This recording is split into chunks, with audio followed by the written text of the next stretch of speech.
রাতেই বসেছিলাম কিছু ইনিশিয়াল ইনফরমেশন কালেকশনের জন্য এবং আজকে সকাল থেকে আমাদের ব্যবসায়ী প্রতিনিধি থেকে শুরু করে আমাদের জেলা প্রশাসনের বিভাগীয় প্রশাসন এবং সব এই বিভাগের নিয়ন্ত্রণাধীন সকল জেলা প্রশাসকদের সাথে একসাথে মতবিনিময় করেছি। মূলত আমাদের টিসিবি কার্যক্রম এবং ভোক্তা অধিকার কার্যক্রম এই দুটোকে আমরা কীভাবে মানে সক্ষমভাবে আরও সক্ষমতা তৈরি করতে পারি।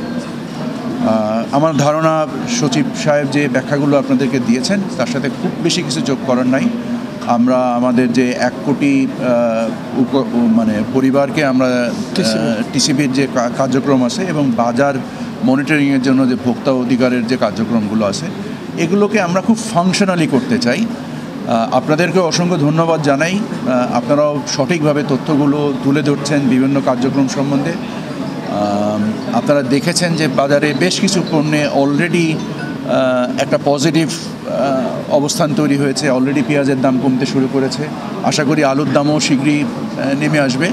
যতদিন না নামে ততদিন পর্যন্ত টিসিবি একেবারে নিবিড়ভাবে বাজারে থাকবে।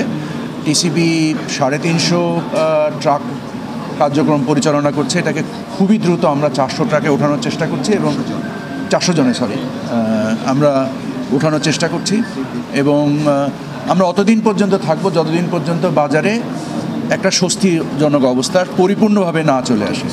সেটা ডিমের বাজারে এসছে, পেঁয়াজের বাজারে আসবে বলে আমরা আশা করছি, আলুর বাজারেও আসবে বলে আমরা আশা করছি, তেলের বাজারও আমরা চেষ্টা করছি যতটুকু সম্ভব আন্তর্জাতিক বাজারের পরিস্থিতিকে মেনে নিয়ে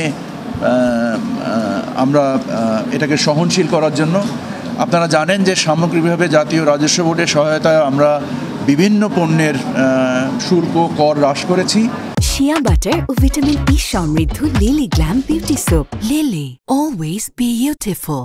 এবং বাণিজ্য সহজীকরণ করার জন্য আমরা এখন চেম্বারে বসবো এবং বোঝার চেষ্টা করব ওনাদের সমস্যা কী আছে। আমি যে কথাটা সকলকে আপনাদের মাধ্যমে বলার চেষ্টা করছি যে বাণিজ্যিক কার্যক্রমে অংশগ্রহণ করেন, তাহলে এই সমস্যা যেটা আছে এই প্রতিযোগিতামূলক অবস্থা তৈরি হবে এবং ইনশাআল্লাহ সমস্যার সমাধান হবে। ডিও প্রথা বাতিল হয়েছে না, ডিওর নাম পরিবর্তিত হয়ে এসও হয়েছে। So which is supply order and delivery order, so it's maybe the same, so it's the same thing. So আমার মনে হয় আপনার তথ্য একটু বিভ্রাট রয়েছে, বাট আপনার আশঙ্কাটা আমি একমত। আমরা এই ব্যাপারে বিশদ আলোচনা করেছি যে এখানে একটা কৃত্রিম বিলম্ব তৈরি হচ্ছে। এই বিলম্ব থেকে আমরা অব্যাহতি পাওয়ার উদ্দেশ্যে ডিওর একটা সময় নির্দিষ্ট করে দেওয়ার জন্য আমরা আলোচনা করছি এবং এখন আমরা যখন চেম্বারের সাথে আলোচনা করব এবং এই জিনিসগুলো উপলব্ধি করার জন্যই আমার মাঠ পর্যায়ে আসা যে প্রশাসনিকভাবে কী ধরনের সমস্যা হচ্ছে, প্লাস লেনদেনের ক্ষেত্রে কী ধরনের সমস্যা হচ্ছে। এই সমস্যাগুলো বুঝে এগুলোকে দূর করার দ্রুত পদক্ষেপ নয় আমাদের লক্ষ্য। আমাদের যে মনিটরিংকে আরও বেশি অ্যাক্টিভ করা, সংযোগ বাড়ানো, ডিও প্রথাটাকে যেটা ওনারা বললেন এটা ব্যাপারেও আমরা ব্যাপক আলোচনা করেছি যে এখানে যেন কোনো কৃত্রিম বিলম্ব তৈরি না হয় সেই ব্যাপারে দৃশ্যমান থাকা এবং বাজার মনিটরিংকে মানে আরও বেশি সংযুক্ত থাকা এবং ওনাদেরকে আমরা নিশ্চিত করেছি যে কোনো ধরনের অনৈতিক কোনো তদবির বা কোনো ধরনের প্রেশার যেন না আসে সেই দায়িত্ব আমার।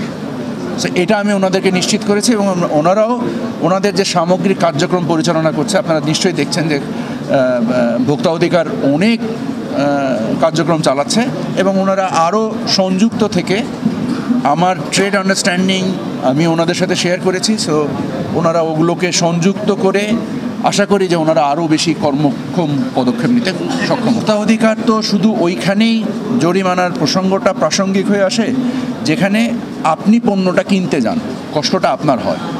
সো সামগ্রিকভাবে ওনাদেরকে জরিমানা করলে এটা আমদানিকারকের উপরেও যে ইনডাইরেক্টলি বর্তায়। কী পরিমাণ ঋণপত্র বা এলসি খুলছেন ওনারা, আমরাও সেটা কেন্দ্রীয় ব্যাংক থেকে তথ্য সংগ্রহ করে স্থানীয় মজুদ এবং যে মজুদগুলো হতে যাচ্ছে সেটা সম্বন্ধে আমরা সামগ্রিক তথ্য সংগ্রহ করছি।